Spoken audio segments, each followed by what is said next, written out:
ਫਤਿਹਗੜ੍ਹ ਸਾਹਿਬ ਦੀ ਧਰਤੀ ਤੋਂ ਐਲਾਨ ਕਰਦਾ ਕਿ ਜਿਹੜੇ ਨਿਸ਼ਾਨ ਸਾਹਿਬ ਲਾਲ ਕਿਲੇ ਦੇ ਉੱਤੇ ਚੜਾਏ ਗਏ ਹੈ ਉਹ ਮੈਂ ਚੜਾਏ ਹੈ।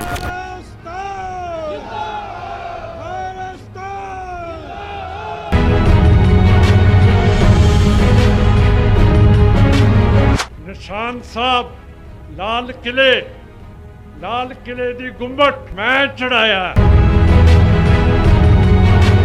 ਜੇ 10 ਦਿਨਾਂ ਦੇ ਅੰਦਰ ਮੋਦੀ ਸਰਕਾਰ ਨੇ ਇਹ ਸਿੰਘਾਂ ਦੇ ਉੱਤੇ ਮੁਕੱਦਮੇ ਨਾ ਵਾਪਸ ਲਏ ਤਾਂ ਫਿਰ ਅਸੀਂ 7 ਸਿੱਖ ਇਸੇ ਗੁਰਦੁਆਰਾ ਸਾਹਿਬ ਤੋਂ ਮੋਦੀ ਸਾਹਿਬ ਦੇ ਦਫ਼ਤਰ ਭੇਜਾਂਗੇ ਕਿ ਕਰ ਲੋ ਜੋ ਕੁਝ ਕਰਨਾ ਹੈ। ਝੰਡਾ ਅਸੀਂ ਚੜਾਇਆ।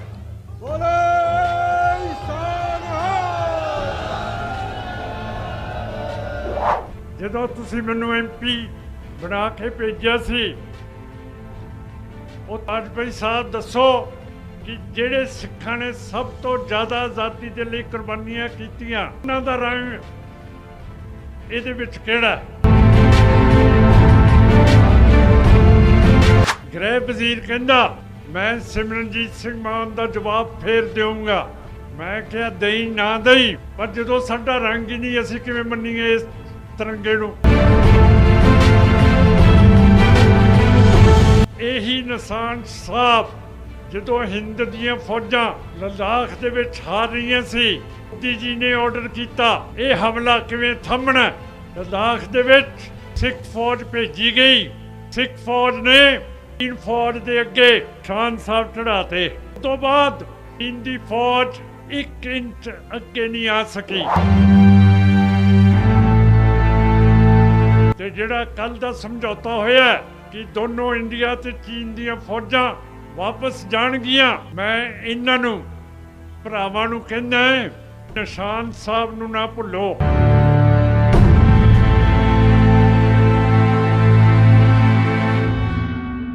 ਸਾਨੂੰ ਫਖਰ ਹੈ 26 ਜਨਵਰੀ ਨੂੰ ਆ ਬੰਦ ਕਰੋ।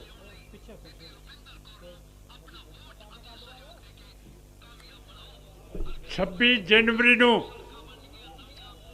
ਹਿੰਦੁਤਵਾਦੀ ਫੌਜ ਦੀ ਜਿਹੜੀਆਂ ਤੋਪਾਂ ਟੈਂਕਾਂ ਹਵਾਈ ਜਹਾਜ਼ ਲੈ ਕੇ ਨਮਾਇਸ਼ ਕਰ ਰਹੇ ਸੀਗੇ ਉਹ ਨਹੀਂ ਹੋਣ ਦਿੱਤੀ। ਸਾਡੇ ਵੀਰਾਂ ਨੇ ਲਾਲ ਕਿਲੇ ਦੇ ਉੱਤੇ ਸਾਡਾ ਨਿਸ਼ਾਨ ਸਾਹਿਬ ਚੜਾਤਾ। ਮੈਂ ਬੜਾ ਖੁਸ਼ ਹਾਂ।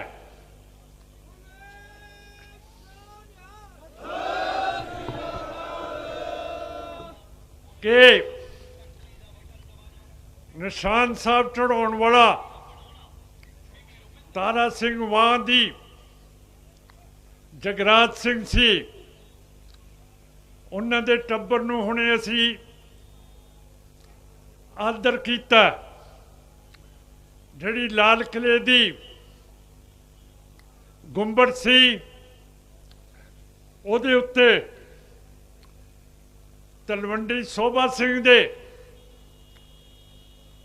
ਤਰਨਤਾਰਨ ਦੇ ਇਲਾਕੇ ਗੁਰਜੰਟ ਸਿੰਘ ਨੇ ਸਾਡਾ ਝੰਡਾ ਉੱਥੇ ਚੜਾਤਾ।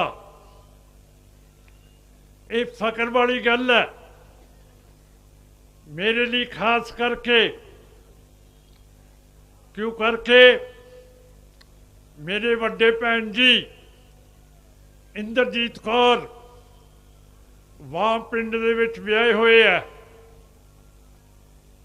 ਔਰ ਇਸ ਪਿੰਡ ਦੀ ਦਲੇਰੀ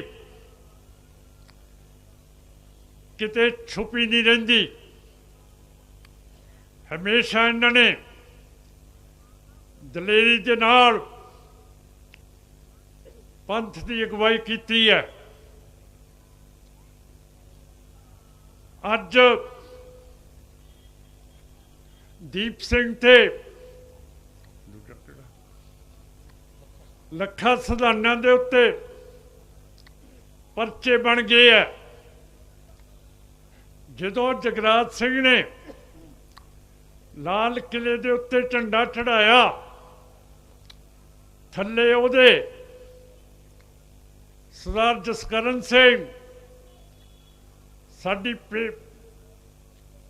ਪਾਰਟੀ ਦੇ ਜਨਰਲ ਸਕੱਤਰ ਖੜੇ ਸੀ ਔਰ ਉਸ ਨੂੰ ਦੱਸ ਰਹੇ ਸੀਗੇ ਹਿੰਦ ਹਕੂਮਤ ਨੂੰ ਉਹਨਾਂ ਦੇ ਉੱਤੇ ਕੇਸ ਨਹੀਂ ਦਰਜ ਕਰਨੇ ਚਾਹੀਦੇ ਕਿਉਂ ਕਰਕੇ ਇਹੀ ਨਿਸ਼ਾਨ ਸਾਹਿਬ ਜਦੋਂ ਹਿੰਦ ਦੀਆਂ ਫੌਜਾਂ ਲੱਦਾਖ ਦੇ ਵਿੱਚ ਹਾਰ ਰਹੀਆਂ ਸੀ ਫਿਰ ਮੋਦੀ ਜੀ ਨੇ ਆਰਡਰ ਕੀਤਾ ਕਿ ਇਹ ਹਮਲਾ ਕਿਵੇਂ ਥੰਮਣਾ। ਲੱਦਾਖ ਦੇ ਵਿੱਚ ਸਿੱਖ ਫੌਜ ਭੇਜੀ ਗਈ। ਸਿੱਖ ਫੌਜ ਨੇ ਚੀਨ ਫੌਜ ਦੇ ਅੱਗੇ ਨਿਸ਼ਾਨ ਸਾਹਿਬ ਚੜਾਤੇ।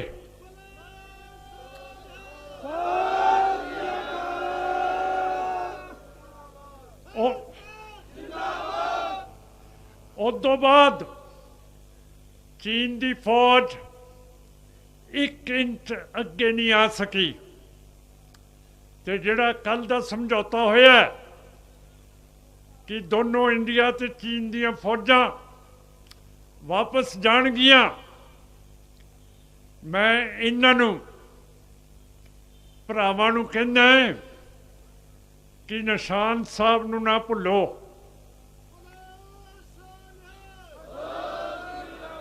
ਇਹਦੇ ਸਿਰ ਦੇ ਉੱਤੇ ਤੁਸੀਂ ਸਾਰੇ ਇੰਡੀਆ ਦੇ ਉੱਤੇ ਹਕੂਮਤ ਕਰ ਰਹੇ ਹੋ।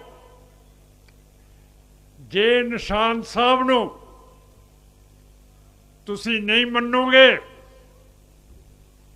ਸਾਰੀਆਂ ਹਿੱਦਾਂ ਦੇ ਉੱਤੇ ਤੁਹਾਡੀ ਪਿੱਦੜ ਪੈ ਨਿਕਲਦੀ ਰਹੂਗੀ।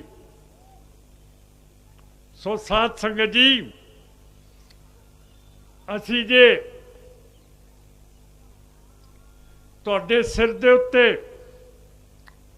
ਪੰਥ ਦੀ ਜਿੰਨੀ ਕੀ ਅਗਵਾਈ ਕਰ ਸਕਦੇ ਹਾਂ ਕਰ ਰਹੇ ਹਾਂ। ਅਸੀਂ ਇਹ ਬੱਚਿਆਂ ਦੇ ਉੱਤੇ ਕੇਸ ਨਹੀਂ ਹੋਣ ਦੇਣੇ।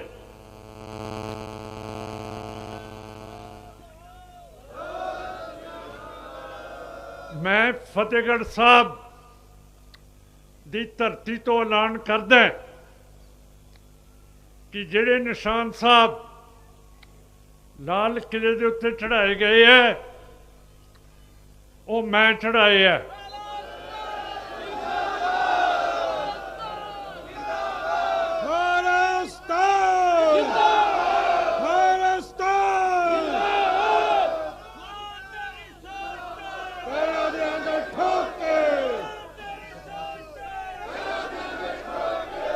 ਜਰਨੈਲ ਸਿੰਘ ਖਾਲਸਾ ਪਿੰਡਾਂ ਵਾਲੇ, ਸੰਤ ਜਰਨੈਲ ਸਿੰਘ ਖਾਲਸਾ ਪਿੰਡਾਂ ਵਾਲੇ।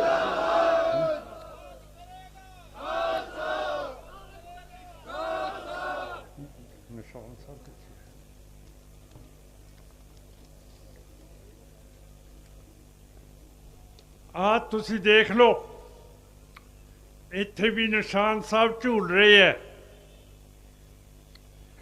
ਮੇਰੇ ਹੱਥ ਦੇ ਵਿੱਚ ਹਿੰਦੂਤਵਾ ਦਾ ਝੰਡਾ, ਉਤਲਾ ਰੰਗ ਭਗਵਾ ਸਾਡੇ ਹਿੰਦੂ ਵੀਰਾਂ ਦਾ, ਵਿਚਕਾਰ ਚਿੱਟਾ ਰੰਗ ਹੈ ਇਹ ਸਾਡੇ ਭਰਾ ਜੈਨੀਆਂ ਦਾ, ਇਹਦੇ ਵਿਚਕਾਰ ਚੱਕਰ ਹੈ ਇਹ ਬੁੱਧ ਧਰਮ ਦਾ, ਥੱਲੇ ਹਰਾ ਰੰਗ ਹੈ ਇਹ ਮੁਸਲਮਾਨ ਕੌਮ ਦਾ। ਪਾਰਲੀਮੈਂਟ ਦੇ ਵਿੱਚ ਜਦੋਂ ਤੁਸੀਂ ਮੈਨੂੰ MP ਬਣਾ ਕੇ ਭੇਜਿਆ ਸੀ, ਉੱਥੇ ਵਾਜਪਾਈ ਸਾਹਿਬ ਤੇ ਕਾਂਗਰਸੀਆਂ ਨੂੰ ਪੁੱਛਿਆ ਸੀ कि ठीक है तुहाडा झंडा हैगा, इहदी इज्जत होनी चाहिए है, मैं इनकार नहीं करता। पर वाजपेयी साहब दसो कि ਜਿਹੜੇ ਸਿੱਖਾਂ ਨੇ ਸਭ ਤੋਂ ਜ਼ਿਆਦਾ ਆਜ਼ਾਦੀ ਦੇ ਲਈ ਕੁਰਬਾਨੀਆਂ ਕੀਤੀਆਂ, ਉਹਨਾਂ ਦਾ ਰੰਗ ਇਹਦੇ ਵਿੱਚ ਕਿਹੜਾ? ਸਨਾਟਾ ਛਾ ਗਿਆ। ਗ੍ਰਹਿ ਵਜ਼ੀਰ ਕਹਿੰਦਾ ਮੈਂ ਸਿਮਰਨਜੀਤ ਸਿੰਘ ਮਾਨ ਦਾ ਜਵਾਬ ਫੇਰ ਦੇਵਾਂਗਾ। ਮੈਂ ਕਿਹਾ ਦਈ ਨਾ ਦਈ, ਪਰ ਜਦੋਂ ਸਾਡਾ ਰੰਗ ਹੀ ਨਹੀਂ, ਅਸੀਂ ਕਿਵੇਂ ਮੰਨੀਏ ਇਸ ਤਿਰੰਗੇ ਨੂੰ? ਸੋ ਸਾਧ ਸੰਗਤ ਜੀ, ਜਿਹੜੇ ਆਪਣੇ ਲੀਡਰ ਸੀਗੇ, ਜੇ ਮਾਸਟਰ ਤਾਰਾ ਸਿੰਘ ਤੇ ਬਲਦੇਵ ਸਿੰਘ ਨੇ ਸਾਰੇ ਇਖਤਿਆਰ ਹਿੰਦੂਤਵਾਂ ਦੇ ਆਗੂਆਂ ਨੂੰ ਦੇਤੇ, ਪਰ ਜਿਹੜਾ ਸੰਵਿਧਾਨ ਬਣਿਆ, ਸੰਵਿਧਾਨ ਬਣਾਉਣ ਦੀ ਕਮੇਟੀ ਦੇ ਵਿੱਚ ਸਿੱਖਾਂ ਦੇ 2 ਅੱਵਲ ਨੰਬਰ ਦੇ ਵਕੀਲ ਸੀ। ਇੱਕ ਸਰਦਾਰ ਹੁਕਮ ਸਿੰਘ ਸੀ, ਦੂਸਰੇ ਮੇਰੇ ਚਾਚਾ ਜੀ ਭੁਪਿੰਦਰ ਸਿੰਘ ਮਾਨ ਸੀ। ਹੁਣ ਤੁਸੀਂ ਦੇਖੋ ਕਿ ਜਦੋਂ ਵਕੀਲ ਆ ਜਾਂਦੇ ਆ ਘੋਲ ਦੇ ਵਿੱਚ, ਫਿਰ ਕੀ ਅਸਰ ਹੁੰਦਾ? ਜਦੋਂ ਗਾਂਧੀ, ਨਹਿਰੂ ਤੇ ਪਟੇਲ ਜਿਹੜੇ ਸਿੱਖਾਂ ਨਾਲ ਵਾਅਦੇ ਕੀਤੇ ਸੀਗੇ, ਉਹ ਮੁਨਕਰ ਹੋ ਗਏ, ਤੇ ਜਿਹੜੀ ਸੰਵਿਧਾਨ ਬਣਾਉਣ ਵਾਲੀ ਕਮੇਟੀ ਦੇ ਆਪਣੇ 2 ਵਕੀਲ ਗਏ ਸੀ, ਸਰਦਾਰ ਭੁਪਿੰਦਰ ਸਿੰਘ ਮਾਨ ਤੇ ਸਰਦਾਰ ਹੁਕਮ ਸਿੰਘ, ਉਹਨਾਂ ਨੇ ਕਿਹਾ ਸਿੱਖ ਕੌਮ ਦੇ ਅਸੀਂ ਨੁਮਾਇੰਦੇ ਹਾਂ। ਜਦੋਂ ਸੰਵਿਧਾਨ ਕਮੇਟੀ ਨੇ ਸਾਡੀ ਗੱਲ ਨਹੀਂ ਮੰਨੀ, ਸਿੱਖਾਂ ਦੇ ਹੱਕ ਨਹੀਂ ਦਿੱਤੇ, ਤੇ ਅਸੀਂ ਸਿੱਖ ਕੌਮ ਵੱਲੋਂ ਸੰਵਿਧਾਨ ਦੇ ਉੱਤੇ ਦਸਖਤ ਨਹੀਂ ਕਰਦੇ, ਜਿਹਦਾ ਮਤਲਬ ਹੈ ਅਸੀਂ ਇਸ ਦੇਸ਼ ਦਾ ਸੰਵਿਧਾਨ ਨਹੀਂ ਮੰਨਦੇ ਹਾਂ। ਕਿਉਂ? ਕਰਕੇ ਸਾਡੀ ਸਟੇਟ ਹੈ ਨਹੀਂ ਗੀ, ਅਸੀਂ ਬੰਦੂਕਧਾਰੀ ਲੜਾਈ ਨਹੀਂ ਕਰ ਸਕਦੇ, ਅਸੀਂ ਇਹਨਾਂ ਦੇ ਕਾਨੂੰਨ ਨੂੰ ਮੰਨਦੇ ਹਾਂ, ਉਹਦੇ ਨਾਲ ਚੱਲਦੇ ਹਾਂ,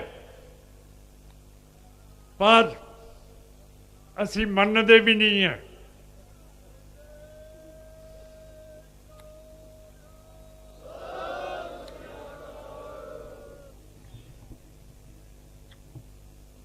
ਸੋ ਜਿਹੜਾ ਮੈਂ ਕਿਹਾ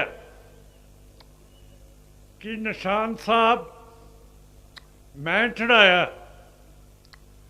ਹੁਣ ਤੁਹਾਨੂੰ ਹੱਥ ਜੋੜ ਕੇ ਬੇਨਤੀ ਕਰਦਾ, ਮੈਂ ਤਾਂ ਸਿਮਰਨਜੀਤ ਸਿੰਘ ਮਾਨ ਆਪਣੇ ਮੂੰਹ 'ਚ ਕਹਿਤਾ, ਤੁਸੀਂ ਹੁਣ ਮੇਰੇ ਬਾਅਦ ਜੋ ਮੈਂ ਕਹੂੰਗਾ ਆਪਣਾ ਨਾਮ ਮੂੰਹ ਦੇ ਵਿੱਚ ਲੈ ਕੇ ਉੱਚੀ ਗੱਲ ਕਰੋ ਕਿ ਮੋਦੀ ਹਿੰਦ ਸਰਕਾਰ, ਕਹੋ ਨਿਸ਼ਾਨ ਸਾਹਿਬ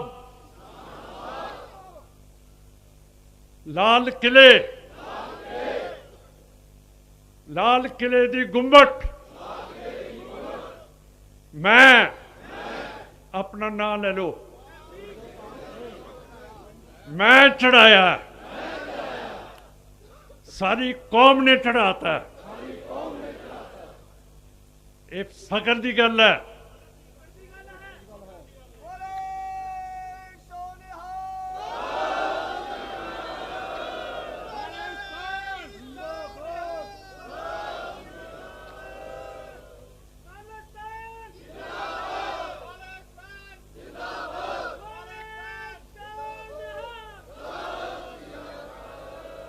ਜੇ 10 ਦਿਨਾਂ ਦੇ ਅੰਦਰ